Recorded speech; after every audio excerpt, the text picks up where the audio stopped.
بسم الله الرحمن الرحيم. Euzu billahi mineşşeytanirracim.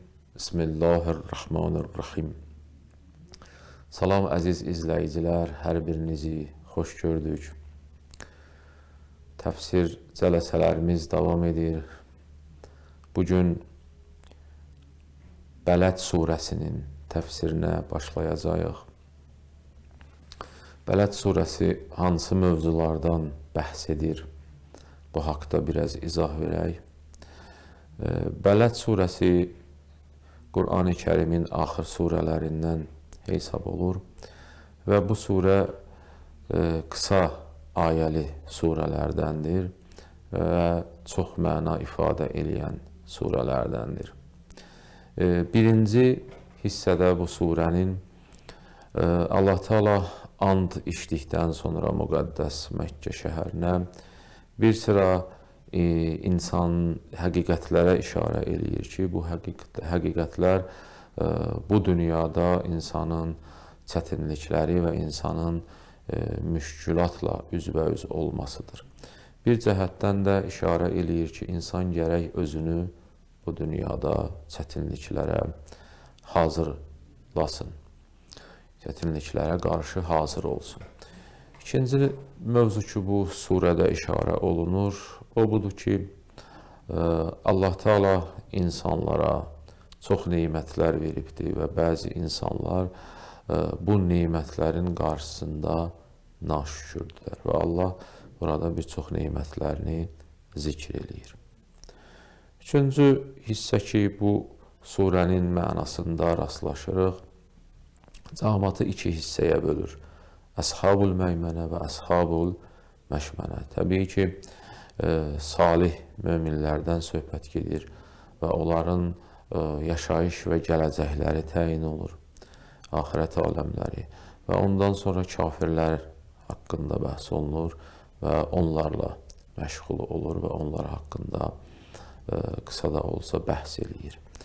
Ümumiyyətlə, bu ayələr çox qətiyyətli ayələrdir. Yəni, sözü bir başa, belə deyək, vuran və çırpan ayələrdir. Qısa cümlələr olmağına baxmayaraq, ləfzləri çox, belə deyək, qatidir və çox mənalıdır və həmçinin təsir qoyucudur.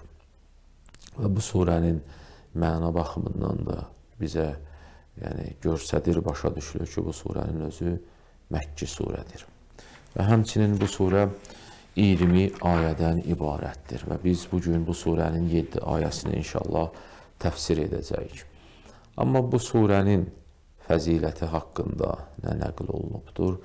Həzrəti Peyğəmbərimizdən nəql olunur ki, mən qərəəhə ətəhullahul əmnə min qəzəbihi yevməl qiyamə. Hər kim Bələd surəsini oxusa, Allah Teala qiyamət günü onu öz qəzəbindən amanda saxlayar.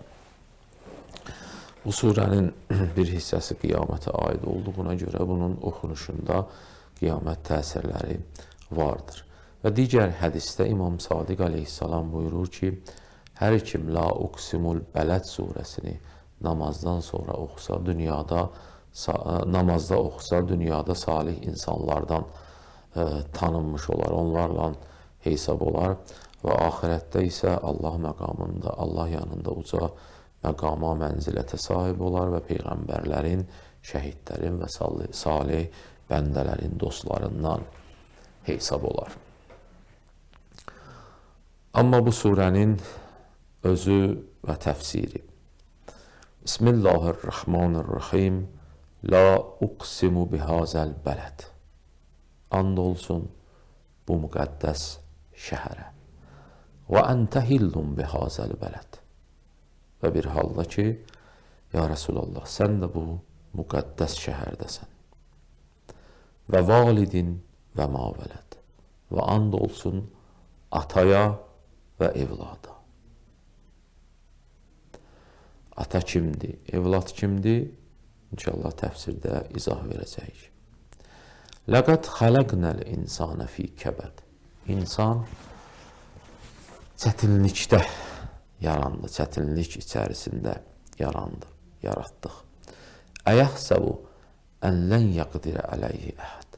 Bəzi vaxt insan güman eləyir ki, heç kim qadir deyil ona güc gəlməyə. Yəqulu əhləqtu malən lübədə. İnsan deyir, indi insandan məqsəd kimdir? Təfsirində izahı veriləcəkdir. Yəqulu əhləqtu malən lübədə. Yenə insan deyir ki, həlak elədi məni o xərclədiyim çox mal. Əyəhsəbu ən ləm yərahu əhəd. İnsan güman eləyirmi ki, onu heç kim görmür? Və yaxud insan belə güman eləyir ki, onu heç kim görmür, belə hesab eləyir. Bir halda ki, Allah görən və biləndir. Allah Teala bu surədə la uqsimu bihazəl bələd, ümumiyyətlə Qur'an-ı Kərimin sünnət və adəti budur ki, Şəms surəsində də bunu qeyd elədik və o surələr ki, and orada izah olurdu, Leyl surəsində. Əgər Allah bir şeyə and içirsə, demək o şeyin əhəmiyyəti var. Və burada Allah insana o şeyə and içməklə insanın fikrini, zehinini açmaq istəyir ki, ona doğru bir hərəkət eləsin və insan görsün ki, o nə əzəmətə malikdir ki, Allah ona and içibdir. Və burada Allah lə uqsimu bihazəl bələd, and olsun bu müqəddəs şəhərə and içir. Şəhərdən məqsəd nədir? Bütün təfsir alimləri deyirlər ki, şəhərdən məqsəd Məkkə şəhəridir. Çünki arxasınca buyurur və əndə hillun bihazəl bələd. Yəni, ya Rəsulallah, sən də o şəhərdə sakinsən. Və açıq-aşkar məlumdur ki, Peyğəmbər Məkkədə sakin idi və Allah Məkkəyə and içir və bütün təfsirçilərin icması bunadır ki, şəhərdən məqsəd nədir? Məkkə şəhəridir. Çünki Məkkə şəhərinin özünə məxsus əhəmiyyəti vardır. Həm Həzrəti İbrahimə Allah Teala buyurduğu ayələrdə oralara ağaclar, meyvələr və bir sıra bərəkət nəsib eləmişdi və həmçinin qədimdən təkallahlıq mərkəzi olubdur və hətta bəzi qaynaqlarda Həzrəti Adəm əleyhissalam ilk dəfə Kəbəni bina eləməyi oxunulur və bu cəhətdən də Allah Teala bir mesajı ötürür ki, kafirlər və bütpərəstlər, ya Rəsulallah, belə güman eləməsinlər ki, Allah o Məkkəyə and içdi və onların da bütləri var, onların bütlərinə görə o Məkkə məsələn dəyərlidir. Xeyr, və əntə hillun və hazəl bələd. Ya Rəsulallah, sənin özünün olmağına görə o Məkkə, o şəhər dəyərlidir. Yəni, Həzrət Rəsulullah olmuyor, bütpərəst mərkəzi ola dəyər aradan gedər. Həzrəti Rəsulullahın Məkkədə olmağı nədir? Görürsən ki, bütpərəstliyə manidir və bütpərəstlik tamamən aradan qalxır və Allah o şəhərə and içir Rəsulullah bərəkətinə. Məkkə şəhəri o qədər, hətta bu cahiliyyət dövründə belə o qədər əzəmətli, ehtirama qail idi ki, əgər bir nəfər qatil qaçıb Məkkəyə gizlənsə, Məkkədə görünsəydi, cahillər onu öldürməzdir. Ağacın yarpağı mı deyək, bu cür nəql olunur və yaxud ağacın qabığı mı deyək, bir nəfər özünə bağlasaydı, Məkkənin ağacına aid olsaydı, aman da qalardı. Amma bu hədis İmam Sadiq əleyhissalamdan təqribən bu mövzuda nəql olunur. Amma Rəsulullaha gəldikdə Rəsulullaha azar əziyyət verdilər. Rəsulullaha hətta daşladılar, Rəsulullaha hətta zibil belə atdılar. Amma niyə Rəsulullahla bu cür belə deyək, rəftar elədilər? Təbii ki, Rəsulullahla rəftarı onların bütpərəstlik mərkəzinin dağılıb və bütünlüyün əleyhinə olan təbliğat idi, yeni dinin gəlməsi idi. Çünki yeni dinin, İslamın gəlməsi onların bazarlarını, büt bazarlarını və bir çox ticarətlərini bağlayırdı.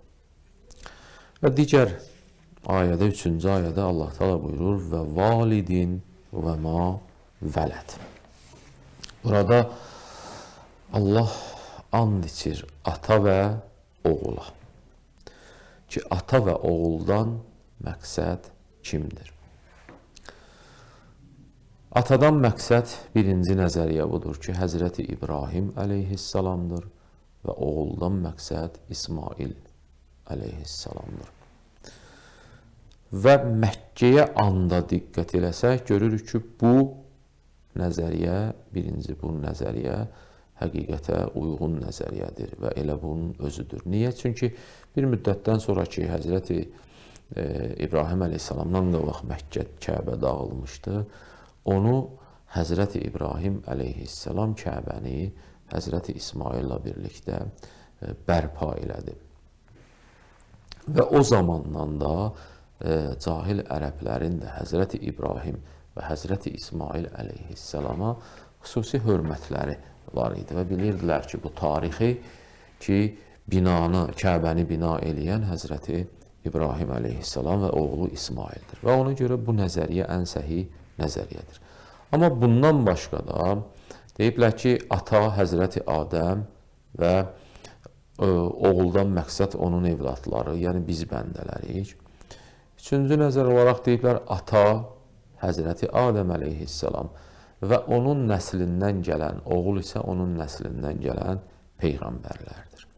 Və dördüncü nəzəriyyə bunu söyləyiblər ki, and içilən ata və oğuldan məqsəd, belə deyək, bir növ insan nəslinin doğuluşudur ki, müxtəlif dövrlərdə bu nəsillər yaşayır, qalır və xilqətin ən, belə deyək, möcüzəli varlığıdır insan və bu cəhətdən Allah and içir. Təbii ki, qeyd etdiyim kimi birinci nəzəriyyə ən düzgün nəzəriyyədir və digər üç nəzəriyyə, geridə qalan üç nəzəriyyə isə ümumi nəzəriyyələr olaraq söylənilibdir. Amma bu ata və oğul andına aid etməyin də heç bir problem yaratmır. Yəni Allah, Həzrəti Adəm əleyhissalam da Allah yanında dəyərlidir və digər peyğəmbərlər də və Həzrəti Adəm və insanlar da, yaradılış da və bu kimi şeylərə Allahın and içməsi təbiidir.